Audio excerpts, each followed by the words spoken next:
Ever feel like you need a decoder ring just to read your own prescription? Well, you're not wrong. Medicine is full of this shorthand, this secret language, and honestly, it can be super confusing. So today, we're going to crack that code together. And by the end, trust me, you'll be reading it like a pro. So take a look at this. This is the kind of thing you might see on a real medical chart. At first glance, it's just a jumble of letters, right? But believe it or not, every single part of that is packed with critical information. To most of us, though, it's basically gibberish. Might as well be hieroglyphics. So, what in the world does any of that actually mean? Hey, don't sweat it. That's exactly what we're here for. We're going to break this down piece by piece, and you'll see it's not just about knowing the words, it's about understanding why they're so important for your own health and safety. All right, let's kick things off with something you've probably seen 100 times, your prescription. This is ground zero for medical shorthand, and it's where knowing the lingo really starts to matter in your day-to-day life. Okay, look at these. They might seem tiny, but these little abbreviations are the bosses of your medication schedule. You've got BID, which means twice a day, then TID for 3 times a day, and QID, which is 4 times a day. You can see how mixing these up would be, well, not good. Knowing the difference is your absolute first line of defense in making sure you take your medicine the right way. Now for a really handy pair, AC and PC. One means before meals, the other means after. How do you remember which is which? Easy. Think about the alphabet. A comes before P, right? So AC comes before the meal and PC comes after. It's a simple little trick for a super important instruction, because some meds need food to work, and others, well, they need an empty stomach. So it's not just when you take it, it's also how you take it. The most common one you'll see is PO. That's from the Latin per os, which just means by mouth, a regular pill. But there are a bunch of others like IV for intravenous, straight into a vein. IM is intramuscular, like a shot in the arm. SL is sublingual, which is a fancy way of saying it dissolves under your tongue. And SQ is for an ingestion just under the skin. Now, this one's my favorite, because it puts you in control. Ever seen PRN on a medicine bottle? It stands for pro re nata, which is just Latin for as needed. You see it all the time for things like pain relievers or allergy meds. It basically means there's no strict schedule. You take it when you feel you need to. You're in the driver's seat with this one. All right, so we've nailed the pharmacy counter stuff. Now let's level up.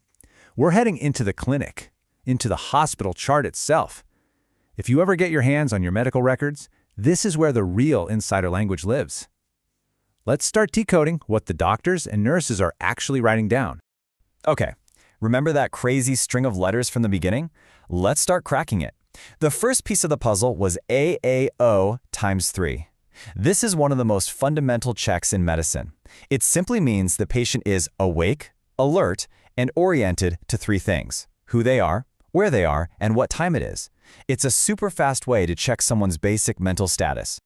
And what about the next part, COSOB? This gets right to the heart of the problem.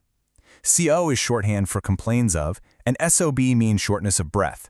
So, boom, just like that, the chart tells everyone the patient's main symptom. They're complaining of shortness of breath. Let's talk about the eyes. You might see these on a prescription for glasses or eye drops.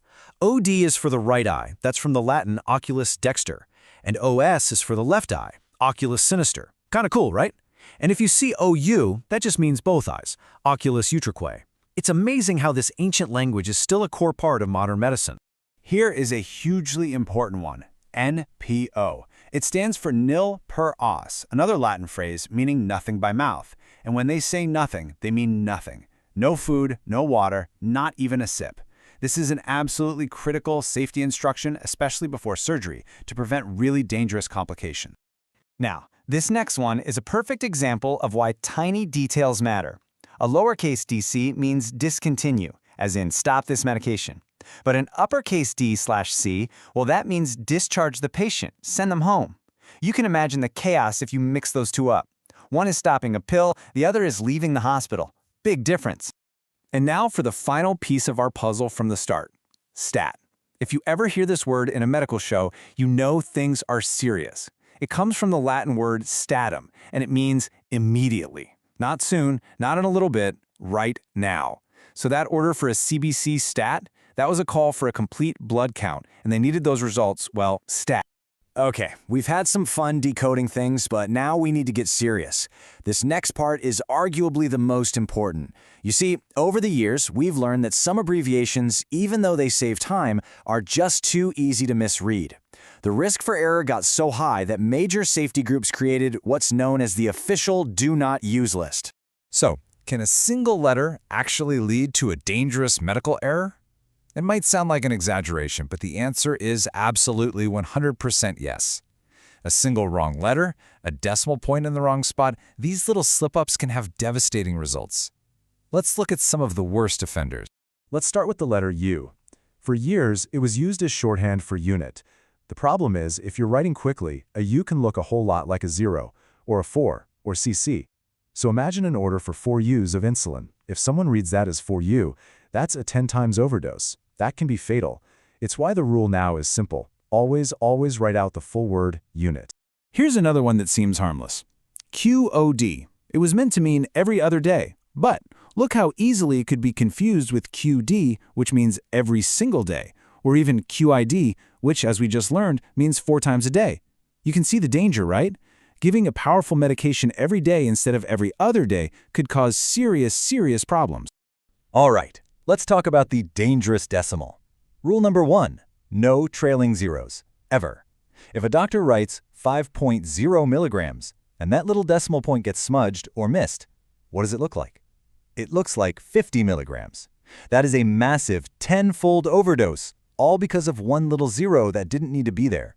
The safe way? Just write 5 mg. And on the flip side of that coin is rule number 2. Always use a leading zero. Look at 0.5 milligrams. They call that a naked decimal, and it's so easy for your eye to just skip right over it. If the person reading it misses that tiny dot, 0.5 suddenly becomes 5, another potential 10-fold overdose. The rule is simple and it saves lives. If the dose is less than 1, always put a 0 in front of the decimal. So there you have it. We've decoded prescriptions, we've dug through patient charts, and we've seen firsthand why just being clear can literally be a matter of life and death. So what's the big takeaway here? It means you now have the tools to go from just being a patient to being an active partner in your own healthcare journey. So let's boil it all down. What are the key takeaways? First, frequency is king. Knowing your bid from your QID is non-negotiable for getting the right dose. Second, context is everything. NPO isn't just 3 letters, it's a critical safety command. And finally, and most importantly, clarity saves lives. Knowing why things like U and QOD are banned is a huge step in preventing medical errors for everyone. Look, you're now armed with the basics of a whole new language. You can look at your prescription bottle and actually understand it. You can ask your doctor smarter questions. You can be that extra set of eyes that helps keep you and your family safe. So the real question now is, how are you going to use this new language to become a true partner in your own care?